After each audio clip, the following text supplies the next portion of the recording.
بسم الله الرحمن الرحيم.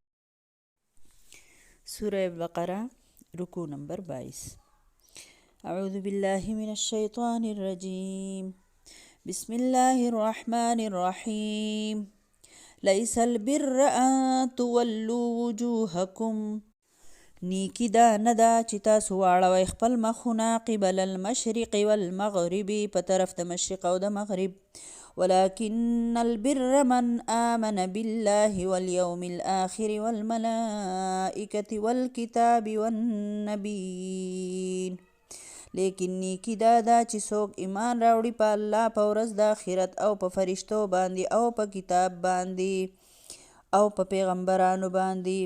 وآت المال على حبه ذوي القربى او ورکی مال په محبت د الله کې خپلوانو ته، والیتاما او یتیمانانو ته، والمساکین او مسکینانو ته، وابن السبیل او مسافرو ته، والسائلین وفي الرقاب او سوالګرو ته، او ورکی مال په آزادولو د غلامانو کې، یعنی په سټونو د آزادولو کې. واقام الصلاة وآت الزکاة قائم کړي منځ او ورکړي زکات. والموفون بعهدهم اذا عاهدوا او پوره کوونکي د وعدو خپلو کله چې وعدې وکړي. والصابرین فی البأساء والضراء وحین البأس او صبر کوونکي په سختو کې او په تکلیفونو کې او په وخت د جنگ کې. اولئک الذین صدقوا دغه خلق هم رښتینی خلق دی. و اولئک هم المتقون او هم دغه خلق تقوادار دي. یا ایها الذین ای هغه کسانو آمنو چې ایمان مو راوړی دی، کتب علیکم القصاص فی القتلی په تاسو باندې فرض شو قصاص په مقدمه د قتل کې. الحر بالحر د آزاد په بدله کې به آزاد، والعبد بالعبد غلام په بدله کې غلام، والانثى بالانثى د ښځې په بدله کې به ښځه. فمن عفی له من اخیه پس چاته چې معافي وشوه هغه ته د طرفه د رور خپل نه شیء د څه خبرې هم، فاتباع بالمعروف پس مطالبه د دیت دا په ښه طریقه سره، یعنی پیروي کول دی په ښه طریقه سره. واداء الیه باحسان او ورکول د دیت دی ادا کول دی معاف کوونکي ته په ښه سلوک سره، په احسان سره. ذلک تخفیف من ربکم ورحمه دا سپکوالی دی د طرفه ستاسو د رب او رحمت دی. فمن اعتدى بعد ذلك فله عذاب أليم پس څوک چې زیاتې وکړي وروسته د دې فیصلې نه پس هغه دپاره دردناک عذاب دی. ولکم فی القصاص حیات یا اولی الالباب لعلکم تتقون او ستاسو دپاره په قصاص کې ژوند دی ای خاوندانو د عقلونو دپاره دی چې تاسو پرهیزګاره شئ. کتب علیکم اذا حضر احدکم الموت فرض کړی شوی دی په تاسو باندې کله چې حاضر شي یو کس ته په تاسو کې مرګ. ان ترک خیرا الوصیة للوالدین والاقربین بالمعروف کچری دی پریدي مال نو دی به وصیت کوي د پاره د مور او پلار او د رشتہ دارانو په ښه طریقه. حقا علی المتقین دا حق دی په متقیانو باندې. فمن بدله بعد ما سمعه پس چا چې بدل کو وصیت وروسته د هغې د اورېدو نه، فانما اثمه على الذین یبدلونه ان الله سمیع علیم پس بېشکه ګناه د بدلولو په هغه چا باندې دی چې چا بدل کو وصیت، بېشکه الله اورېدونکی دی او په هر څه پوهه دی. فمن خاف من موص جنفا او اثما پس څوک چې ویریدو د وصیت کوونکي د خطا کېدو نه او یا د ګناه نه، فاصلح بینهم داسې ویلی شئ پس څوک چې یریږي د وصیت کوونکي د زیاتۍ نه او یا د ګناه نه، یعنی د بې انصافۍ نه، فاصلح بینهم نو اصلاح دی وکي په منځ د دوی کې فلا اسم علیه نشته دی ګناه بیا په ده باندې ان الله غفور رحیم بېشکه الله بخونکی او مهربانه دی. اوس الله رب العالمین زما او ستا سوچ دی خبرې ته بوځي چې یو څو ظاهري مذهبي رسمونه ادا کول چې دي دا نیکي نه ده، یا د پرهیزګارۍ یو خاص شکل جوړول، بس لوبټه راګوره کو تسپې په لاس کې کو بس ځان له کاونټر په لاس کې کو دا ظاهري شکل جوړ کړو بس دا نیکي ده. څنګه چې د یهودیانو د عیسایانو عقیده، اعمال، اخلاق دا ټول هر څه پکې راځي. دوی جګړه په دې کوله چې قبله ښکته او قبله پورته دا خانه کعبې ته مخ شو، دا بیت المقدس ته مخ شو، د الله حکم و بیت المقدس ته جو هغې ته مخ کو چې د الله حکم دی خانه کعبې ته جو خانه کعبې ته مخ کو. اصل خبره خدا ده، نیکي خدا ده چې په الله د ایمان څونه دی، په ورځ د آخرت د ایمان څونه دی، په فرشتو ایمان، په کتابونو ایمان، په پیغمبرانو ایمان، او یوازې عبادات نه. وآت المال على حبه د الله په محبت کې به مالم ورکې، مالم قرباني کولو ته به تیار یې، خپلو خپلوانو رشته دارانو سره به نیک سلوک کې. دومره ښکلی حدیث دی پاک نبي صلی الله علیه وسلم فرمایي که نه وایي که تو کامل مؤمن جوړېدل غواړې نو خپل اخلاق ټیک کا، په ښایسته اخلاقو ته کامل مؤمن جوړېږي.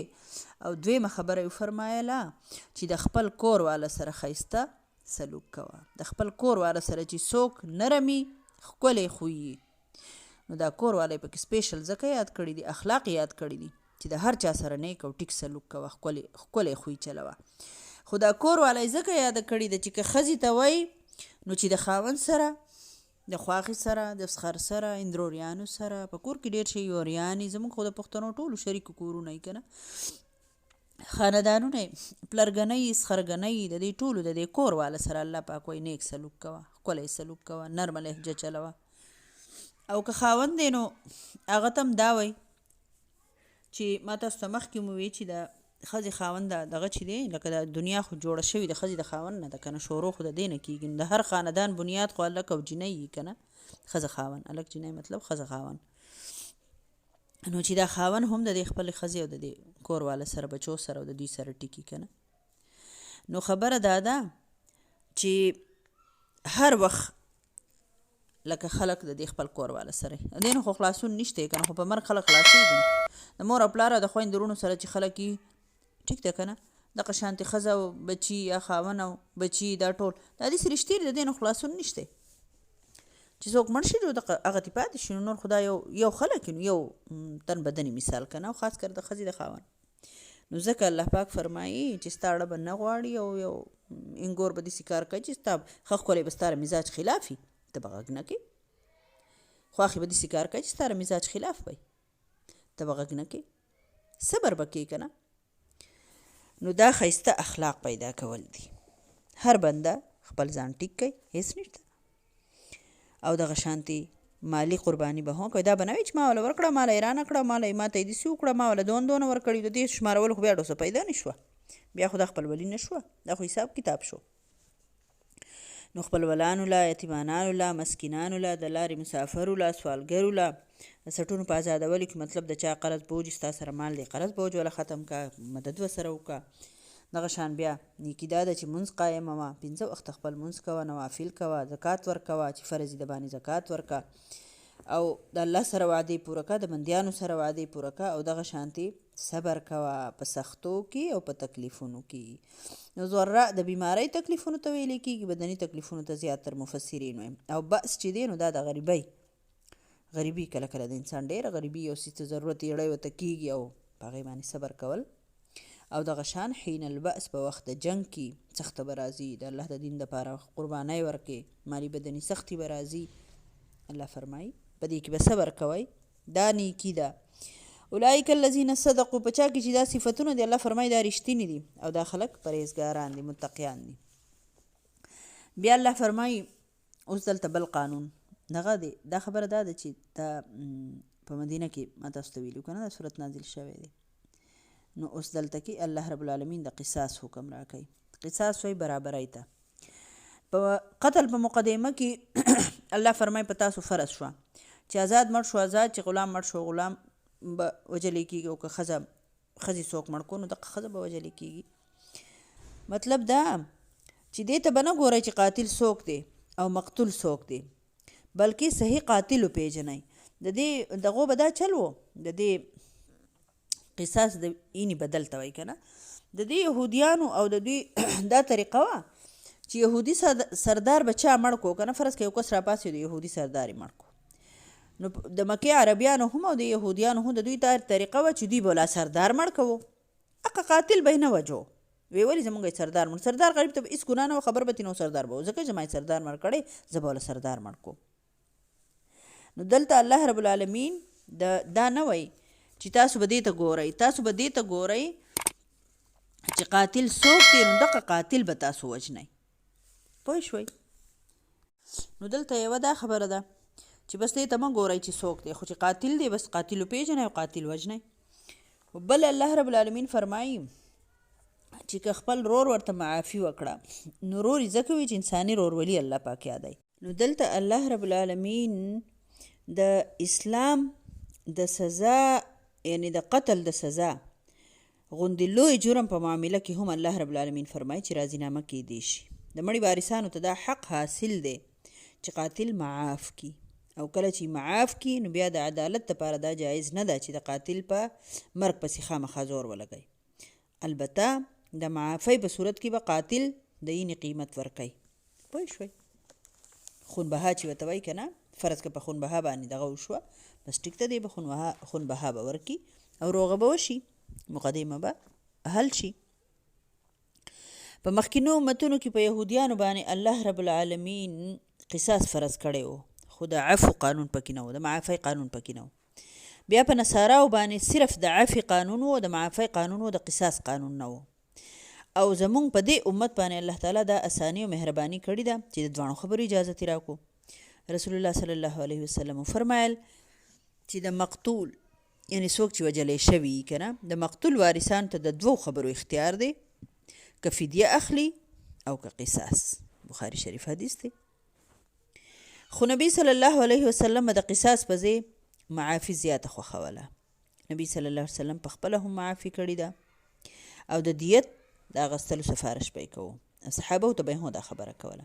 یو ځل یو سړی وجلی شو، نو پاک نبی صلی الله علیه وسلم قاتل چې دی مقتول وارثانو ته یې حواله کو. نو قاتل وی یا رسول الله صلی الله علیه وسلم په الله مې د قسمي زما د قتل اراده نه وه. نبی صلی الله علیه وسلم د مقتول وارثانو ته وی، ولی ته یې وی که دا سړی په دا قاتل په دې خپله خبره کې رښتینی او تا دې قتل کو نو ته به دوزخ ته ځې. چې دا یې واورېدل نو د مقتول هغه ولی چې و که نه، مطلب چې څوک چې وجلی شوی د هغه یا پلار یا رور هر څوک چې و، نو هغه ایسته قاتل پرېښودو ځکه چې هغه ویرېدو که نه. نو کله کله رښتیا په خطایۍ کې قتل وشي یا داسې که نه، او ځینې خلکو چې نه دا قصاص شته او په اسلام کې او زه به خامخا نو نه. الله پاک فرمایي ذلک تخفیف من ربکم، دا د رب د طرف نه سپکوالی دی، اسانی ده.